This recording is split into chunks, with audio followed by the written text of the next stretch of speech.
Can you imagine hearing the words that would end your childhood? Those were the last words my father said to me before he shoved me into an October storm and locked the door behind me. "Get out of my house. I do not need a sick daughter." I was only 15 years old. My name is Maya Anderson. I am 28 years old now, sitting in my apartment in Seattle, watching the rain slide down the floor-to-ceiling windows. There is a letter sitting on my kitchen table, written in shaky handwriting on cheap stationery from a nursing home. After 13 years of silence, my father wants to see me. He says he is dying. He says he is sorry. But the funny thing about the rain in the Pacific Northwest is that it always takes me back to that specific night. It was October 14th, 2011. I remember coming home from Northwood High School like it was any other Tuesday. I had my backpack slung over one shoulder, and my head was full of the algebra examination I had just aced. I was thinking about dinner, about my mathematics homework, and about the band poster I wanted to buy with my saved birthday money. I was thinking about normal 15-year-old things. I had absolutely no idea that in less than 2 hours, I would be walking alone through a freezing storm, wondering if I was going to survive the night. The moment I stepped through the front door of our house in Aberdeen, I knew something was terribly wrong. My father, Robert Bob Anderson, was standing in the center of the living room. He looked like a volcano about to explode. His face was the color of raw meat, flushed with a dangerous rage. His hands were shaking violently. In one fist, he clutched a wad of cash, and in the other, he held empty prescription pill bottles. My sister Harper stood right behind him. She was 19, 4 years older than me. She had a specific expression on her face: concerned, worried, heartbroken. It was the perfect picture of a devoted older sister who had just discovered something terrible about her baby sibling. But I saw her eyes. I caught the little flicker of emotion she could not quite hide: satisfaction. Our stepmother Linda hovered in the kitchen doorway with her arms crossed and her lips pressed together, saying absolutely nothing. That was her specialty, remaining silent while bad things happened. My father did not even let me put down my backpack. He started screaming like I had set the house on fire. He accused me of stealing from his wallet for months. He said I had been buying pills and hiding them in my room. He said Harper had found the evidence. He threw the accusations at me: cash stuffed in my dresser drawers, pill bottles hidden in my closet, text messages on a phone proving I was talking to drug dealers. I tried to explain. I tried to tell him I had never touched his wallet and had never seen those pills in my life. I did not even know what he was talking about. But the words died in my throat because I realized something horrible. He was not listening. His mind was already made up. Harper had spent the entire day preparing him, feeding him lies like poison wrapped in sugar. She stood there looking devastated, telling him she had tried so hard to help me, tried to get me to stop. She claimed she had not wanted to tell him, but she just could not watch her little sister destroy herself anymore. It was a masterpiece performance, worthy of an Academy Award, and my father swallowed every single word like it was the gospel truth. He grabbed my arm hard enough to leave bruises and dragged me toward the front door. My backpack was right there where I had dropped it. He picked it up and threw it at my chest so hard I stumbled backward. Then he opened the door. The rain was already coming down in sheets, typical of a Washington autumn storm. Thunder rolled somewhere in the distance, and the temperature had dropped 15 degrees since that morning. My father looked me dead in the eyes and said those words again: "Get out of my house. I do not need a sick daughter." He pushed me onto the porch. The door slammed shut. The deadbolt clicked, and just like that, at 15 years old, I was homeless. I stood on that porch for maybe 5 minutes, completely frozen. Not from the cold, though that was coming, but from shock. I kept waiting for the door to open again. I was waiting for someone to say it was all a big misunderstanding, but nobody came. My cellular phone was sitting on my bedroom desk. I was not allowed to grab anything except what was already in my hands. My backpack contained textbooks, a half-eaten granola bar, and absolutely nothing useful for surviving a night outside. I had no coat, no money, and no way to call for help. It was 2011. Payphones still existed somewhere, but who carries quarters anymore? Certainly not a 15-year-old who spent her allowance on posters. I was a straight-A student with zero survival skills. So I started walking. I did not make a conscious decision about where to go. My body simply moved on autopilot toward the only safe place I knew: My grandmother Martha's house, which was 7 miles away. She was my mother's mother, and the one person who always looked at me like I actually mattered. 7 miles does not sound like a long distance when you are driving a car, but when you are walking along the shoulder of Old Highway 101 through freezing rain in canvas sneakers with no coat, 7 miles might as well be 700. The highway stretched ahead of me, dark and slick with rain. Cars splashed past me without slowing down. To them, I was just a shadow on the roadside, a shape nobody wanted to look at too closely. After the first mile, my clothes were soaked through to my skin. After the second mile, I could not feel my fingers anymore. After the third mile, my teeth were chattering so hard I thought they might crack. But I kept walking. What else could I do? Go back and beg my father to believe me? He had already made up his mind. I had nowhere else to go except forward, taking one numb step at a time. The terrifying thing about hypothermia is that you do not realize it is happening until it is almost too late. Your body starts shutting down piece by piece. Your brain gets foggy, and suddenly sitting down for just a minute seems like the best idea in the world. I made it 4 miles before my legs gave out. There was a mailbox up ahead. I remember thinking I would just lean against it for a second to catch my breath, and then I would keep going. Grandma Martha's house was only 3 more miles away. I told myself I could make it, but my knees buckled before I got there. The gravel came up fast, and then everything went dark. 3 hours after throwing his daughter into a storm, my father's telephone rang. The voice on the other end was cold and professional. It was Deputy Harris with the county police department. He informed my father that there had been an incident. His daughter had been found unconscious on the side of the highway, suffering from hypothermia. She was being transported to St. Jude Medical Center. "And one more thing, sir," the deputy added. "Child Protective Services has been notified. A caseworker is already on site. We have some questions about why a 15-year-old girl was walking alone in a dangerous storm with no coat and no phone." My father's face went pale as bone. I know this because the hospital staff told me later. They said he looked like a man watching his whole life crumble in slow motion. But here's the thing about that night, the thing that changed everything. The woman who found me unconscious on that roadside was not just some random stranger driving home. Her name was Susan Miller, and she was an emergency room nurse who had spent 35 years seeing every kind of trauma imaginable. Susan had seen every kind of abuse, every kind of neglect, and every kind of lie that parents tell to cover their tracks. She knew exactly what she was looking at when she found a teenage girl in the rain with no coat and no one looking for her. She had pulled over so fast her tires screamed against the pavement, wrapped me in an emergency blanket from her trunk, and stayed with me until the ambulance arrived. When I woke up hours later, Susan was still there. She handed me a cup of warm hospital coffee. "This is terrible," she said with a gentle smile, "but it is warm." For the first time in hours, maybe days, I felt safe. I told her everything. I told her about the accusations, the planted evidence, and the years of Harper's manipulation. Susan listened without interrupting. When I finished, she said 7 words that changed my life. "I believe you, and I'm going to help you." My father and Harper arrived at the hospital around 10:15 that night. I was awake by then, sitting up in my hospital bed with Susan beside me. A Child Protective Services caseworker named Sarah Diaz and a uniformed police officer were also in the room. It was not exactly the welcome committee my father was expecting.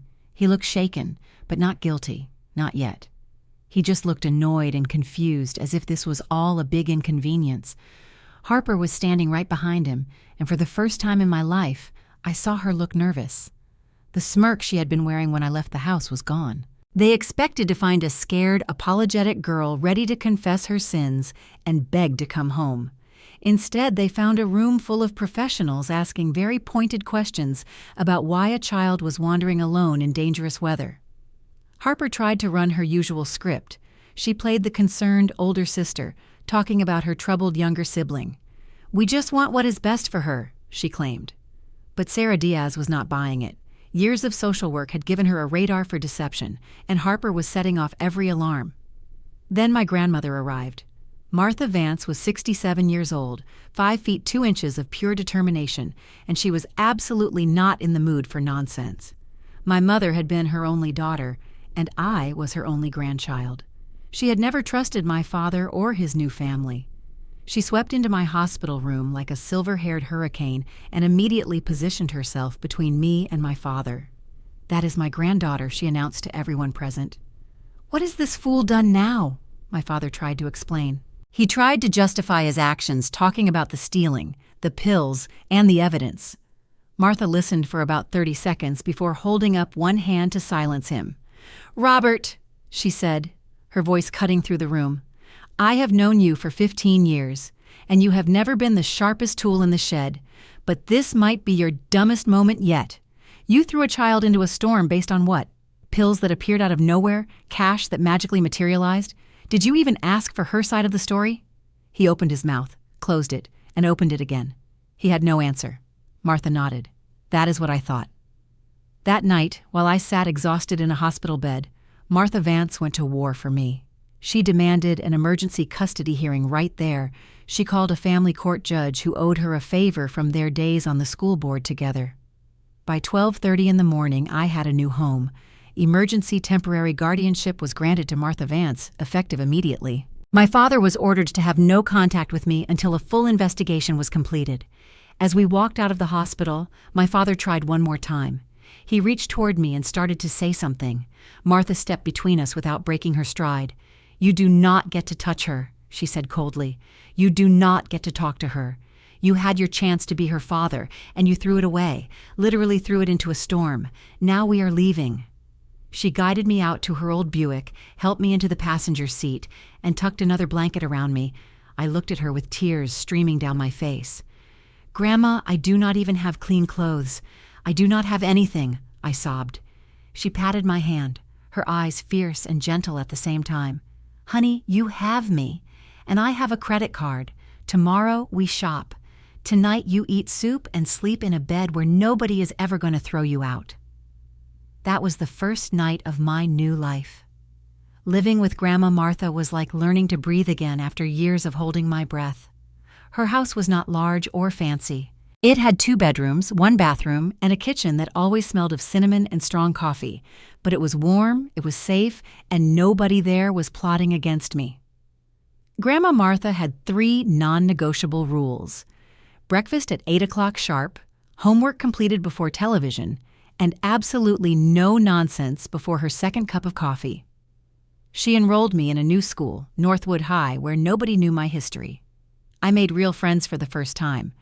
People who liked me for who I was, not because they had been fed a story about who I was supposed to be.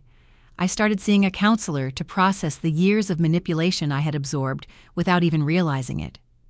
But the most important lesson Martha taught me was about protection. She kept a folder for every important document in her life: bills, letters, tax returns, and warranties. She called it her paper insurance. "Keep records of everything, Maya," she told me. "Every receipt, every message, every promise someone makes, write it down." I took that advice to heart. It became the weapon I needed for the war that was coming. 2 weeks after the incident, the investigation into my father and sister officially began. My grandmother hired Arthur Cole, an old family friend and a ruthless family law attorney. He worked alongside Sarah Diaz, the caseworker from Child Protective Services. One rainy afternoon, they sat at Martha's kitchen table, looking exhausted. They had been examining the evidence my father provided, but they needed something concrete to prove it was a setup. "The timeline is suspicious," Sarah Diaz said, rubbing her temples. "But we need proof. Your father claims the $800 found in your drawer proves you were stealing from him." I looked at the documents spread out on the table. There was a photocopy of a bank record showing an ATM withdrawal of $800 on October 14th. "What time was this withdrawal made?" I asked. Arthur Cole adjusted his glasses. "The timestamp says 2:47 in the afternoon." I felt a surge of adrenaline. "That is impossible," I said. "I was in school." Arthur looked up. "Are you sure?" "I am positive," I replied, my voice steady. At 2:47 p.m. on October 14th, I was sitting in 5th period chemistry class learning about molecular bonds. My teacher, Mr. Henderson, will remember because I stayed after class to ask about covalent electrons, and the school has an electronic attendance system. Sarah Diaz's eyes widened. "If you were in class 12 miles away, you could not have made that withdrawal. It is physically impossible." That was the first domino to fall. But Harper had made mistakes, and now that I was looking, I saw them everywhere. Sarah Diaz subpoenaed the security footage from the bank. The video from the ATM was grainy, but it clearly showed a white sedan pulling up to the machine. The driver was a young woman with a ponytail, wearing a jacket identical to one Harper owned, but the face was obscured by the sun visor. "We cannot clearly identify the driver," Arthur said, frustrated. I leaned in closer to the screen. "Look at the car," I pointed to the rear bumper. "Do you see that dent on the left side?" They squinted at the image. "Harper backed her car into our mailbox last summer," I explained. "She begged me not to tell Dad, so she never got it fixed. That is Harper's car, and that is Harper stealing Dad's money to frame me." The investigation quickly spiraled outward. Once they knew where to look, Harper's perfect plan began to unravel like a cheap sweater. The pill bottles found in my room were traced back to a prescription for Caleb Reed, Harper's boyfriend. He had reported them stolen, filing a police report claiming someone broke into his car. But Arthur Cole discovered a critical error. Caleb filed the police report on October 17th, 3 days after I was kicked out. "If those pills were already in your room on October 14th, Arthur noted with a grim smile, why did Caleb wait 3 days to report them missing? Because they were never stolen. He gave them to Harper to plant. But the final blow came from an unexpected place: Las Vegas, Nevada. 1 month before our court date, Caleb Reed was arrested by federal marshals. He had been running an investment scam across 3 states, stealing over $400,000 from elderly victims. He was facing 15 years in federal prison. Caleb was a con artist and a liar, but he was not loyal. The moment prosecutors offered him a reduced sentence in exchange for cooperation, he sang like a bird. He provided a 12-page written statement confirming everything. He admitted that the plan to frame me was Harper's idea. She had been stealing from our father for 2 years to fund their lavish lifestyle. When she realized the theft was about to be discovered, she decided she needed a scapegoat. Caleb wrote down the details of their conversations. Harper had told him that getting me institutionalized would solve 2 problems. She would have someone to blame for the missing money, and she would get control of my trust fund as my legal guardian. $45,000. That was the price my sister put on my life. His confession included text messages from the days leading up to my expulsion. One message from Harper chilled me to the bone. "She is a nobody. She will not fight back." She was wrong. March 2012, Family Court. I had been living with Grandma Martha for 5 months by then. I had gained weight, the healthy kind that comes from regular meals and actual sleep. I had made the honor roll at Northwood High School and started to remember what it felt like to be a normal teenager. But walking into that courtroom, I felt 15 years old again, scared and small, wondering if anyone would actually believe me. Grandma Martha squeezed my hand tight.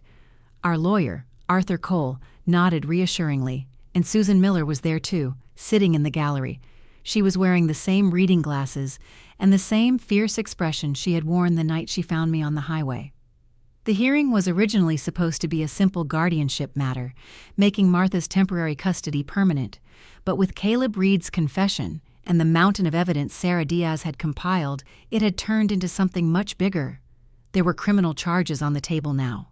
Harper Anderson sat on the other side of the courtroom with a public defender she had met only an hour before. She looked smaller than I remembered, paler. The confident golden child who had controlled our household for a decade now looked exactly like what she was, a scared young woman whose lies had finally caught up with her. My father, Bob Anderson, sat alone in the gallery. He looked as if he had aged 10 years and 5 months. The evidence was presented systematically and professionally. It was devastating. Arthur Cole presented the ATM footage showing Harper making the withdrawal at 2:47 p.m. Then, he presented my school attendance records, proving I was in chemistry class at that exact time. He showed the pharmacy records exposing Caleb's delayed theft report. He played the security footage from the convenience store showing Harper buying the burner phone. Finally, Caleb's confession was read into the record, word for word. When it was Harper's turn to take the stand, she tried to maintain her story. She tried to look confused, innocent, and deeply concerned about her troubled sister. The prosecutor was not impressed. "Miss Anderson," the prosecutor said, holding up the photograph from the ATM. Is this you at First National Bank on October 14th at 2:47 in the afternoon? Harper swallowed hard. She looked at the clear image of herself. I was getting money for groceries. Groceries? The prosecutor nodded slowly. $800 in cash for groceries, and you did not mention this withdrawal to your father when you accused your sister of stealing that exact amount later that same day? Silence filled the room. And the location of this ATM is 12 miles from your sister's school, the prosecutor continued, a school where attendance records show she was present until 3:15 p.m. Can you explain how she could have made this withdrawal while sitting in a classroom? More silence. Harper's public defender objected, but there was nothing to object to. The facts did not care about her feelings. Then they called Linda, my stepmother. She looked like she wanted to be anywhere else on earth. She had spent years staying quiet, staying neutral and not getting involved. But this was a courtroom, and she was under oath. Staying quiet was no longer an option. The prosecutor asked her about the morning of October 14th. Did you see anything unusual? Linda's voice was barely above a whisper. Harper went into Maya's room that morning around 7 o'clock. She said she was borrowing a hair tie. Did she come out with a hair tie? No, Linda admitted. She came out empty-handed. And did you notice anything else in the days before the incident? Linda closed her eyes, bracing herself. 2 days before, I overheard Harper on the telephone with her boyfriend. She said, "Everything is in place," and then she laughed. The courtroom went absolutely still. When they called my father to testify, I almost felt sorry for him. Almost. He had to explain why he expelled his 15-year-old daughter into a storm without investigating the accusations against her. He had to admit he never checked the bank records himself. He never questioned why Harper suddenly discovered this evidence. He never asked for my side of the story. His voice cracked when he said, I trusted her. She is my firstborn. She was always the responsible one. I thought. He could not finish the sentence. Judge Helen Foster had been on the bench for 30 years. She had seen ugly custody battles and families torn apart by money and pride, but even she was disturbed by what she had heard. Her words cut through the courtroom like a blade. Mr. Anderson, she said, staring down at my father, trust is not an excuse for negligence. You expelled a minor child into dangerous weather conditions based on unverified accusations. You made no attempt to investigate.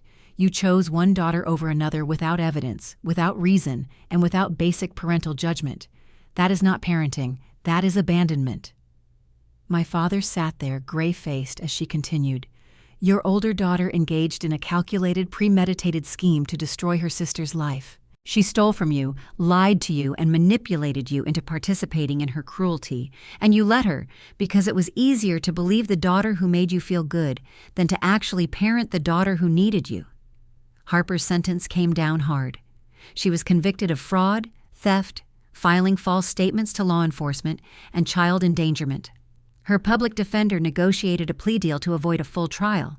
2 years of suspended sentence, 5 years of supervised probation, 200 hours of community service, and full restitution of all stolen funds, the $18,000 she took from our father and the $800 she planted to frame me. The court also issued a permanent restraining order. Harper was not allowed to contact me for any reason.